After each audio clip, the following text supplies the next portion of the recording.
love towards the cinema and his daughter and wife is so greatly visible in many of the books. It was published 15 years ago in present context. Let's see.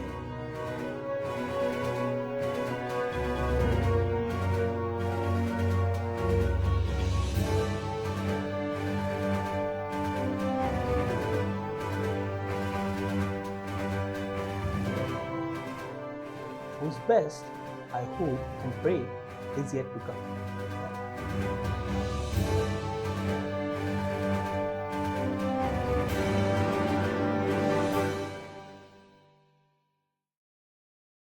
Hello, friends.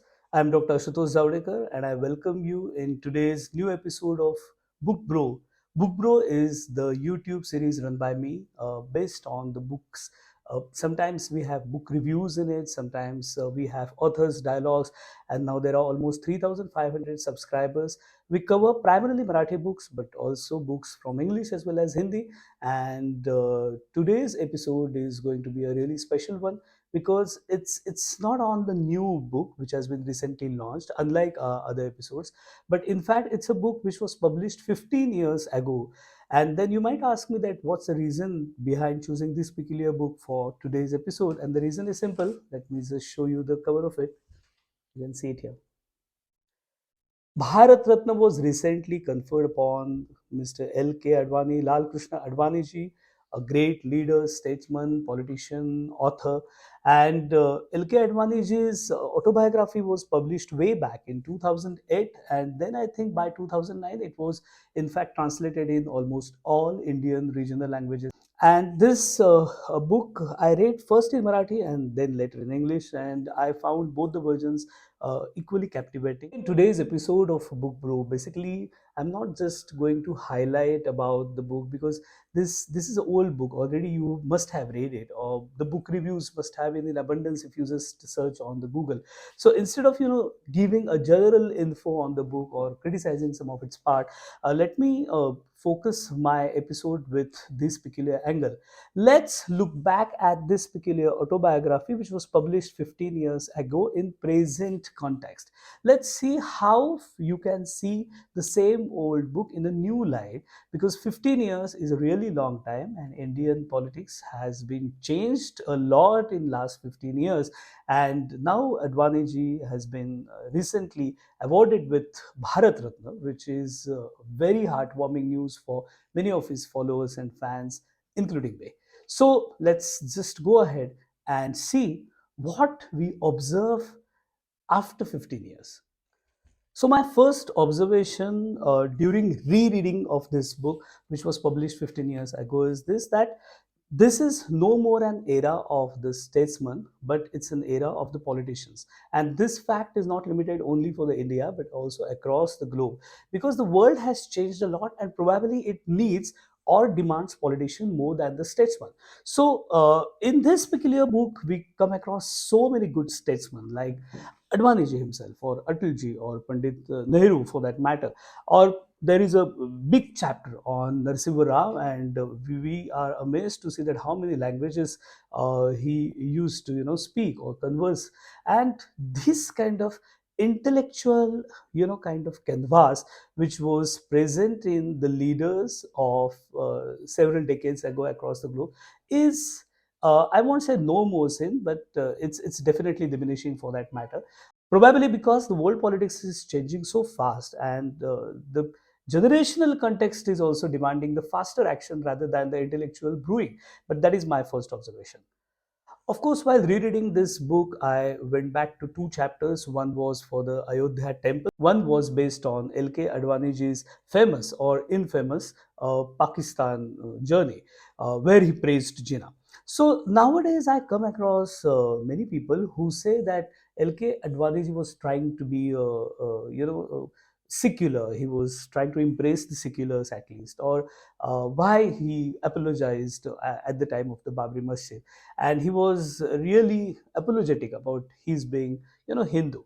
And when I listen to all these kind of statements, I wonder that if these people realize that if they are proud of being unapologetic Hindu at this point of time, then this has been done because of the foundation laid by Advaniji and Atalji and many other leaders for that matter. And it may have involved tactical or even heartfelt apology by some of these leaders, as easy as that. So this, kind of being unapologetic about being Hindu is basically a direct product of many of the actions by LK Advaniji, and we can clearly read the subtext behind it also. While I was going through the photographs, and there are many photographs in this book, wonderful photographs, you must go through them. I noted that how much polarized the politics has become in the last couple of years, because I checked on one of the photograph which is from 1989, and it basically shows Atalji, Advaniji, VP Singh, and CPI leader Surjit Ji, Harkishan Singh Surjit Ji, and they are all smiling and having kind of a vibe which is filled with warmth for that matter. Now if you see that politics not only in India but across the globe has become quite radical, quite polarization has happened in the last 15 years. While I was, again rereading, I realized that when I had first read, I didn't pay much attention to Advaniji's personal life memoirs from this peculiar book. But now I sense that what remains most of the times is your personal. Of course, say that personal is political, is professional, and that's also true. But uh, Advaniji being a family man, and he was a great family man, his love towards the cinema and his daughter and wife is so greatly visible in many of the pages of this peculiar autobiography. And after 15 years of the publication of this book, when you reread this, then you realize that that section starts appearing more interesting. Let me just take you through the contents of this peculiar book, because that shows us that such a huge timeline has been covered in this peculiar book. It's a history from the partition of India to 2009, and it's a history of a very big country with many great leaders, and of course it has been seen with Advaniji's vision. I mean, no one claims that this will be the only truth. The truth can be always bilateral, and anyone can argue with the truths posted by the author in this book. But regardless of whether you agree or disagree with the facts, the fact remains that it's a huge volume of 1000 pages, excellently printed and published by Rupa publishers, I must add. And it gives a narration of how India was shaped in last 60 years, 70 years for that matter. So if we just go through the contents of it, there is first triumph of freedom and tragedy of partition, and then how from Sindh area LK Advaniji moved to India. Then his work as RSS Pracharar. Then he talks about Mahatma Gandhi's tragic assassination, Dr. Mukherjee, and first general election. Then how he relocated from Rajasthan to India, how he worked for the organizer, and then his entire initial phase of the politics, followed by a very interesting period, that his stint in the information and broadcasting ministry way back in 1978. So and then again 1980s, the BJP's phoenix like rise, followed by the new era Narsim Rao government, which is very interesting topic. Then again NDA returns to the power, and Kargil war, then cross border terrorism, Pakistan's proxy war, Bajpayee Musharraf summit. These all chapters are extremely interesting, and there is much mention also about the Naxalism, about how he was not able to get Daud Ibrahim for that matter, because he tried a lot, but how still he tried to get many other terrorists in the captivity of the India. And then there is last section where he speaks about his Pakistan Yatra, which became infamous in India, and probably because of which he had to resign that time, because and still he says that I have no regrets. But the thing is, his Pakistan Yatra was marked because he praised Jinnah, and there was much uproar after that. And he has very nicely, very succinctly put the reasons that why he spoke like that, what was the context behind that, was the whole picture of his Pakistan Yatra little exaggerated by the media of India, everything. And then there is a chapter of reminiscence, reflection, and last one is a philosophical one in which he writes in pursuit of meaning and happiness of life. Even if we go through the contents of the book, we realize that how much interesting this book must be. And even in 2024, this book is very relevant because the politics will change, the leaders will change, the players will change, but the basics of the game stay same. The power, the hunger of the power, the kind of equations and the kind of rejections, the kind of assimilations, the kind of new bonds, kind of breaking of the old alliances, all these are the patterns which has been a part of politics, Indian politics, for several years, and it's not really radically going to change now. The only thing is that players play with the new, accesses, avenues, and instruments which they have in their hands. So Advaniji's book is interesting by that perspective also. It speaks a lot about how the political game is also played, but it speaks more about the value system, which is probably missing these days, especially in the local political scenarios, if we see. One thing is, you might be really a kind of opponent of Mr. LK Advani or his ideology for that matter, but still I'm going to recommend you that you should read this book, maybe probably to counter in an effective way. So before I wind up this peculiar episode, let me share with you something interesting. I'm going to read some interesting stuff for you, and it's about the meeting of the Benazir Bhutto and Advaniji. And I have sensed that throughout the book, across many pages, there is this longing for the Sindh area, and it's so natural because he could never really go there back. And not only he, but the whole community, whole Sindhi community, which migrated after the partition, could never really visit their hometown, their houses. So when Benzir Bhuttoji came and met him at his New Delhi residence, there is this interesting anecdote. I quote, Advaniji writes, I had first met Benzir in May 1990 when she had come to Delhi to attend Rajiv Gandhi's funeral. Her very first sentence to me, spoken with a warm, welcoming smile on her face, was, Advani Sahab, तो सवाल ना सिंधिया में गला हूं या ना? Mr. Advani, should we not speak in Sindhi? I replied in Sindhi, हाँ zarur. After a few minutes into the conversation, as she said, I must confess that I'm not as fluent in Sindhi as you are. Since then, whenever she visited India, she had invariably come to my house for lunch or dinner. She would insist on having Sindhi food and discussed with me Indo-Pak relations and the problem of terrorism. In between, we presented books to each other through common friends. And I recall an interesting episode from 2001 when she had come to our house for lunch. I discovered that she was a jovial type who liked listening to jokes. So then he requests his daughter, Advaniji requests his daughter, Pratibha, to share a joke on the Benzir itself. So the joke goes here. Nawaz Sharif comes to Delhi for a meeting with Bajpai.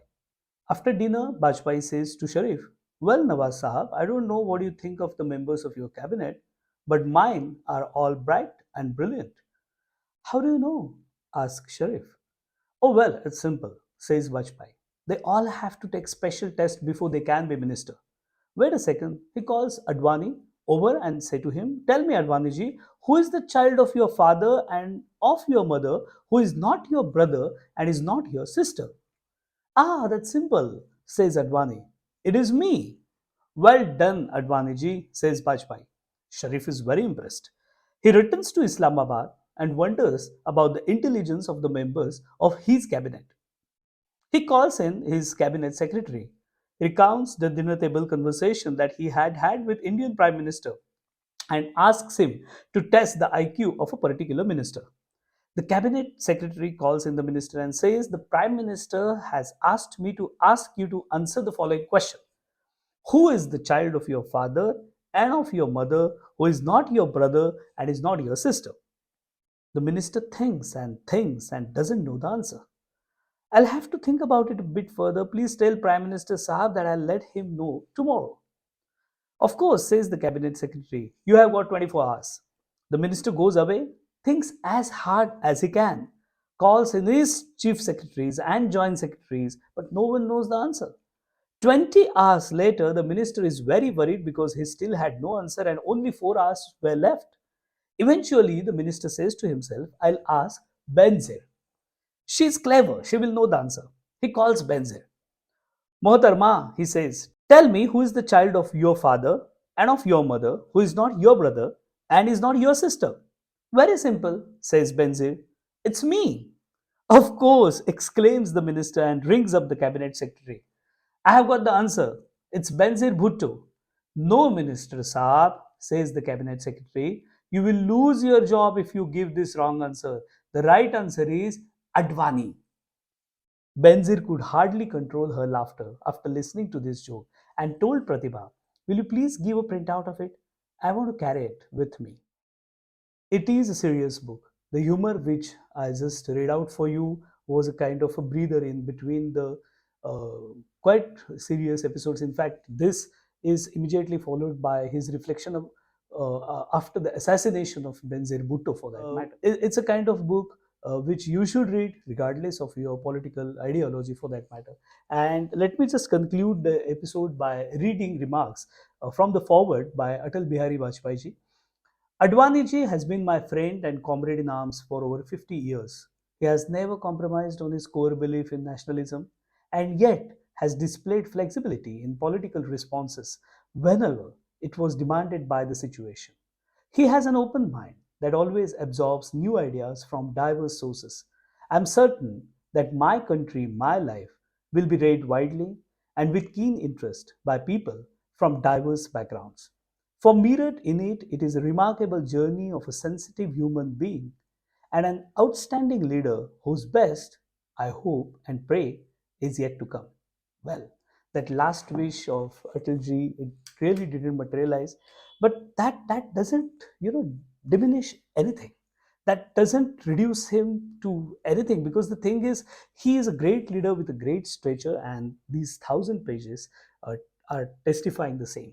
So please read the book and stay connected with me with Book Bro. Please subscribe to my channel Ashu's Tunes and turn that notifications bell on so that after every episode you will get the intimation.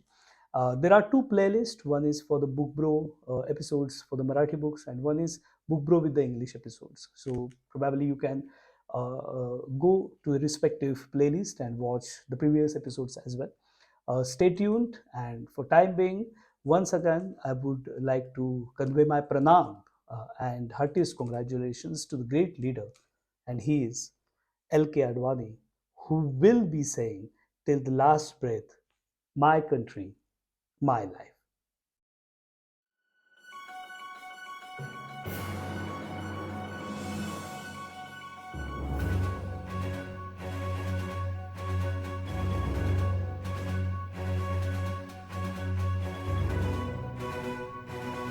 His love towards the cinema and his daughter and wife is so greatly visible in many of the books published 15 years ago in present context. Let's see.